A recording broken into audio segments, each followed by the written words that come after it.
आपको लोबिया के बारे में बताया जा रहा है। और लोबिया है जिसको चोला कहा जाता है, जिसको इंग्लिश में काउपी कहा जाता है, लोबिया कहा जाता है, चवला कहा जाता है।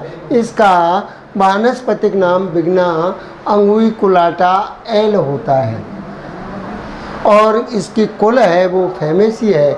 इसकी इम्पोर्टेंसी क्या है, महत्व क्या है कि यह जो है हरी फसल में जो फलियां आती हैं उन फलियों का जो है सब्जी बनाई जाती है और जो दाने होते हैं उन दानों को दाल बना करके पकोड़े बनाए जाते हैं और इनकी नमकीन भी बनाई जाती है। तो ये जो है और इसकी जो मूल उद्भव है ये कहाँ से आया है, इसका मूल उद्भव है वो है अफ्रीका है। और राजस्थान के अंदर कोटा, जैसलमेर, बाड़मेर, चित्तौड़गढ़, उदयपुर, भरतपुर, सवाई माधोपुर, बांसवाड़ा, झुंझुनू और अलवर में और भरतपुर में इसकी खेती की जाती है। ये जो है इसके मुख्य पैदावार फसल इन राजस्थान में ज़िलों के अंदर ली जाती है। जलवायु यह आर्द्र और शुष्क जो जलवायु है उसमें जो है इसकी आर्द्र और शुष्क जलवायु उपयुक्त होती है और इसकी 31 से 37 डिग्री तापक्रम उपयुक्त होता है। इसके लिए हल्की बलुई दोमट मिट्टी और दोमट मिट्टी में इसको उगाया जाता है। इसकी जो वैरायटी है वो RC 9, 31, 44,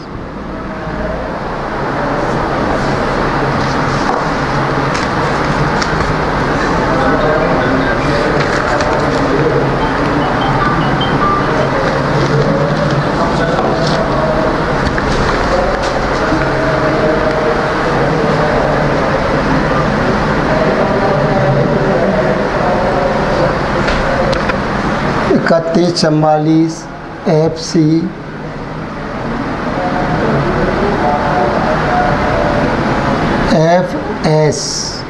FS 66, RC 109, JC 5। ये जो है आपकी वैरायटियाँ हैं और इन वैरायटियों के जो है आपको मुख्यतः 3 या 4 वैरायटियाँ ही आपको याद करनी है। और इनमें जो राजस्थान से जो है मुख्यतः फसल RC 9, 31, 44 इन्हीं का हमारे भारत देश राजस्थान के अंदर उगाई जाती है। इनके seed rate and seed treatment जो बीज है इनका मुख्यतः 3 प्रकार का होता है।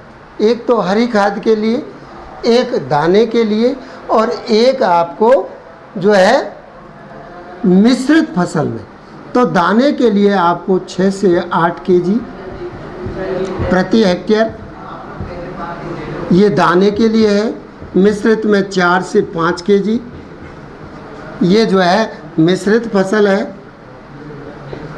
और 25 से 30 kg 25 से 30 kg प्रति हेक्टेयर जो है चारे के लिए है, हरे चारे के लिए।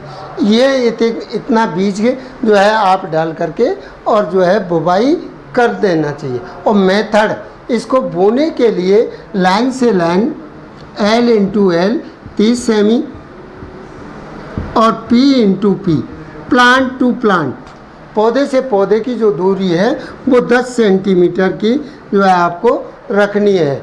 और पौधे से लाइन से लाइन की दूरी 30 सेंटीमीटर, क्योंकि यह फैलने वाली क्रॉप है, अर्थात यह लंबाई में बढ़ती है या लंबाई में फैलती है। ये जो है आपको मुख्यतः दूरी रखनी है और कतारों में करनी है।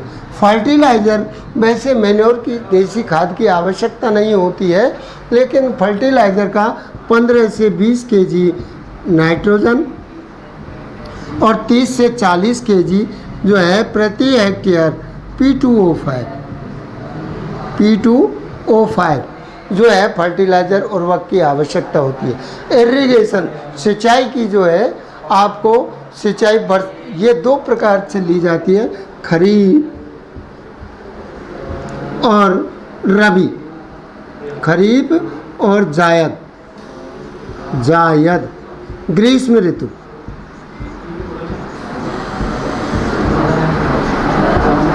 तो जो खरीफ की फसल है वह वर्षा शुरू होते ही, जो वर्षा शुरू होती है तो वर्षा शुरू होते ही 15 जुलाई तक इस चवले की खेती के लिए बीज की बुवाई कर देनी चाहिए। और जायद में आपको ग्रीष्म ऋतु में जो हरे चारे के लिए है वो आप फरवरी मार्च अप्रैल में जो है बुवाई कर सकते हैं और इसकी बुवाई करके और इनसे जो है चारा के लिए फसल प्राप्त कर सकते हैं। इंटरक्रॉपिंग जो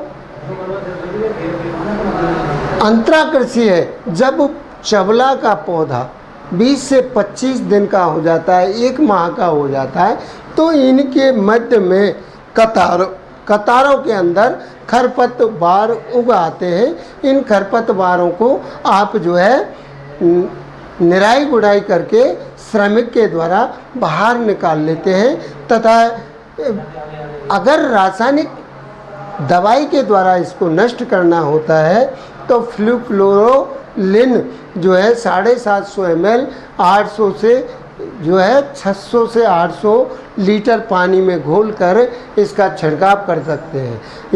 कभी कभी 1000 लीटर पानी में भी छिड़काव हो जाता है। क्यों कि जब जैसा पौधा उसकी वृद्धि हो जाती है उस आधार पर इसकी जो पानी की आवश्यकता पड़ती है।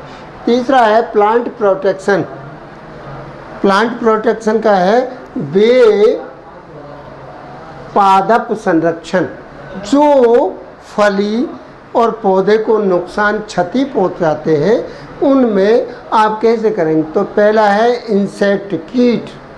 ये कीट जो है ज़्यादातर मोयला लगता है और दीमक लगती है और आपके झुलसा लगता है, जैसिड एफिड माऊ थ्रिप्स, ये जो है कीट लगते हैं, फुदका लगती है, सफ़ेद मक्खी लगती है।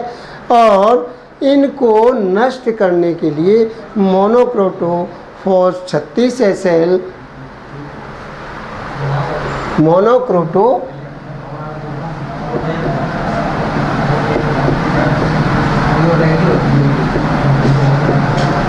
फास 36 SL दवाई आपको 1 लीटर प्रति हेक्टेयर करते हैं। इसी प्रकार से जड़ गलन,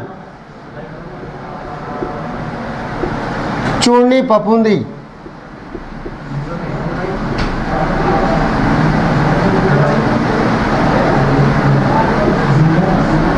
चिट्टीदार, ये जो है और जो लगते हैं, इन रोगों को हम mancozeb Karathane, mancozeb M45 Bavistin, इन दवाइयों को 2 से 3 ग्राम या तो बीज उपचारित करके बुवाई करनी चाहिए या फिर खड़ी फसल में स्टैंडिंग क्रॉप में टॉप क्रॉप्स के अंदर आप जो है 6 से 10 ग्राम प्रति लीटर के हिसाब से पानी में मिलाकर या घोल करके और छिड़काव करना चाहिए। तो ये जो है रोग रुक जाता है। हार्वेस्टिंग, जब पौधा 70 से 100 दिन का हो जाता है